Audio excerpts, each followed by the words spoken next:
ವಿಶೇಷವಾಗಿ ಇವತ್ತು ನಮ್ಮ ಒಂದು ಜನಸ್ನೇಹಿ ನಿರಾಶ್ರಿತರ ಆಶ್ರಮ ಇರತಕ್ಕಂಥ ದೇವ್ರ ಮಕ್ಕಳ ಜೊತೆಯಲ್ಲಿ ಸುಧಾರಾಣಿ ಮೇಡಮ್ ಅವ್ರದ್ದು ಜನ್ಮದಿನ ಒಂದು ಅರ್ಥಪೂರ್ಣವಾದಂಥ ಹುಟ್ಟುಹಬ್ಬನ ಜನಸ್ನೇಹಿ ಆಶ್ರಮದಲ್ಲಿರ್ತಕ್ಕಂಥ ದೇವ್ರ ಮಕ್ಕಳ ಜೊತೆ ಆಚರಣೆ ಮಾಡ್ಕೊಳ್ತಾ ಇದ್ದಾರೆ.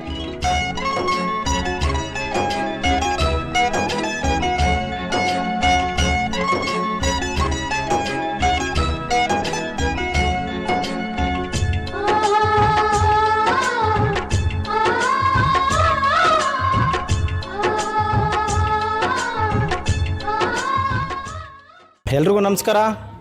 ಎಲ್ಲರೂ ಚೆನ್ನಾಗಿದ್ದೀರಾ?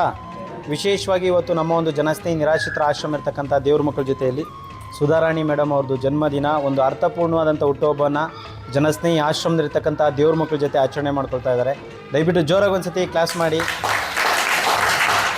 ಹಾಗೆ ಪ್ರತಿಯೊಬ್ಬರು ಕೂಡ ಕೈನ ಮುಂದೆ ಚಾಚಿ ಅವ್ರು ಒಳ್ಳೆಯದಾಗಲಿ, ಭಗವಂತ ಆಯುಷ್ಯು, ಆರೋಗ್ಯ, ಸುಖ, ಶಾಂತಿ, ನೆಮ್ಮದಿ ಎಲ್ಲವನ್ನ ಕರುಣಿಸ್ಲಿ. ಜನ್ಮದಿನದ ಶುಭಾಶಯಗಳು. Happy birthday. ಸೊ ಏನು ಹೇಳಕ್ಕೆ ಇಷ್ಟಪಡ್ತೀರಾ ನಮ್ಮ ಆಶ್ರಮದ ಬಗ್ಗೆ? ಸೊ ತುಂಬ ಖುಷಿ ಆಯಿತು, ತುಂಬ ಚೆನ್ನಾಗಿ ನಡೆಸ್ಕೊಂಡು ಹೋಗ್ತಿದ್ದೀರಾ. ಸೊ ಖುಷಿ ಆಗುತ್ತೆ ಇದೆಲ್ಲ ನೋಡ್ತಾ ಇದ್ರೆ. ಇಲ್ಲಿ ಬಂದಮೇಲೆ ತಮ್ಗೆ ಏನು ಅನ್ನಿಸ್ತಾ ಇದೆ? ಇದಕ್ಕೆ ಮುಂಚೆ ಏನು ಅನ್ನಿಸ್ತಾ ಇತ್ತು? ಇದಕ್ಕೆ ಮುಂಚೆ ನೋಡಿಲ್ಲ, ಇದರಲ್ಲಿ ನೋಡಿದ್ದೆ ಸರ್, ಇನ್ಸ್ಟಾದಲ್ಲಿ. ಓಕೆ, ಖುಷಿ ಆಯಿತು ನೋಡ್ಬಿಟ್ಟಿದ್ದು. ತಾವೇನು ಹೇಳ್ತೀರಣ್ಣ? ಅಂದರೆ ನಾನು ಪ್ರತಿ ಸಲ ಆಶ್ರಮಗಳಿಗೆ ಇದೇ ಥರ ನಾನು ದಾನ ಮಾಡ್ತಾಯಿದ್ದೆ. ಅನೇಕ ದಾನ ಧರ್ಮ ನಾನು ಮಾಡ್ತಾ ಬರ್ತಾಯಿದ್ದೀನಿ. ಇದು ಆಶ್ರಮ ಇದೆ, ನಾನು ಫಸ್ಟ್ ಟೈಮ್ ಗೊತ್ತಾಗಿದೆ. ನಮ್ಮ ಸಿಸ್ಟರ್ ಹೇಳಿದ್ದು ಈ ಆಶ್ರಮಕ್ಕೆ ಹೋಗ್ಬಿಟ್ಟು ಬನ್ನಿ, ವಿಸಿಟ್ ಕೊಡಿ ಅಂತ. ಫಸ್ಟ್ ಟೈಮ್ ನಾನು ಎಂಟ್ರಿ ಕೊಟ್ಟು ನಮ್ಮ ಫ್ರೆಂಡ್ಗೆ ನಾನು ಹುಟ್ಟುಹಬ್ಬ ಮಾಡ್ತಾಯಿದ್ದೀನಿ.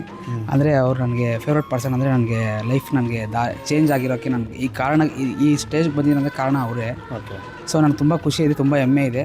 ನಾನು ನನ್ನ ಹುಟ್ಟುಹಬ್ಬ ದಿನವೂ ಬರ್ತಾಯಿರ್ತೀನಿ. ಆವಾಗವಾಗ ನಾನು ಬಂದು ಹೋಗ್ತಾ ಇರ್ತೀನಿ.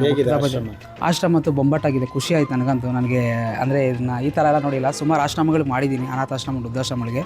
ನಿಮ್ಮ ಥರ ನೀಟ್ನೆಸ್ಸು, ನಿಮ್ಮ ಥರ ಸ್ವಚ್ಛವಾಗಿ ಮಾಡಿರೋದು ನಾನೆಲ್ಲೂ ಆಶ್ರಮಗಳು ನಾನು ನೋಡಿಲ್ಲ. ಬಟ್ ಖುಷಿ ಆಯಿತು ಇವತ್ತು ಬಂದಿರೋದು. ನಾನು ಮಾಡಿದ್ದಕ್ಕೂ ಸಾರ್ಥಕ ಆಯಿತು. ನಾನು ಇವತ್ತು ಮಾಡಿಸಿರೋದು ನಮ್ಮ ಮೇಡಮ್ಗೋಸ್ಕರ ನಾನು ಮಾಡಿದ್ದೀನಿ. ಆಶ್ರಮ ಥರ ಇದೆಯಾ, ಮನೆ ಥರ ಇದೆಯಾ? ಒಂದು ಮನೆ ದೇವಸ್ಥಾನ ಥರ ನೀವು ಕಟ್ಟಿದ್ದೀರಾ ಸರ್. ನನಗೆ ತುಂಬ ಖುಷಿ ಆಯಿತು.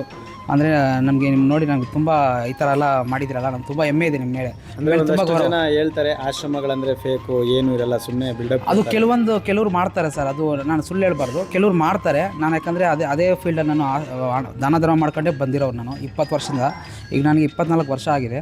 ಆ ಫೀಲ್ಡಿಂದಲೇ ನಾನು ಬಂದಿರೋ. ದಾನ ಧರ್ಮ ಮಾಡ್ಕೊಂಡೆ ನಾನು ಇಲ್ಲಿಗಂಟ ನನ್ನ ಅದೇ ದೇವರು ಷಣ್ಮಾತ್ಮ ಭಕ್ತನೇ ನನಗೆ ಇಲ್ಲಿಗಂಟ ನಿಲ್ಲಿಸಿದ್ದಾನೆ. ಅವ್ರು ಹಾಕೋ ಭಿಕ್ಷೆಯಲ್ಲಿ ನಾನು ಬದುಕ್ತಾ ಇದ್ದೀನಿ. ಆದರೆ ನನಗಿವಾಗ ಒಂದಷ್ಟು ಜನಕ್ಕೆ ಊಟ ಹಾಕೋ ಶಕ್ತಿ ಕೊಟ್ಟಿದ್ದಾರೆ. ಅದೆಲ್ಲ ಷಣ್ಮಾತ್ಮ ಅಪ್ಪ ಹಾಕಿರೋ ಭಿಕ್ಷೆ ನನಗೆ. ನಾನು ಅದರಲ್ಲಿ ಬದುಕ್ತಾ ಇದ್ದೀನಿ.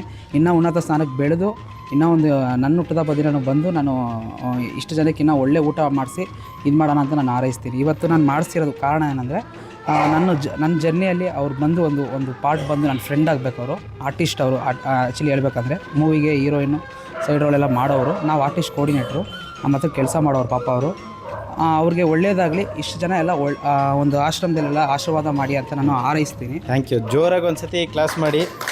Thank you. Happy birthday to you, happy birthday to you, happy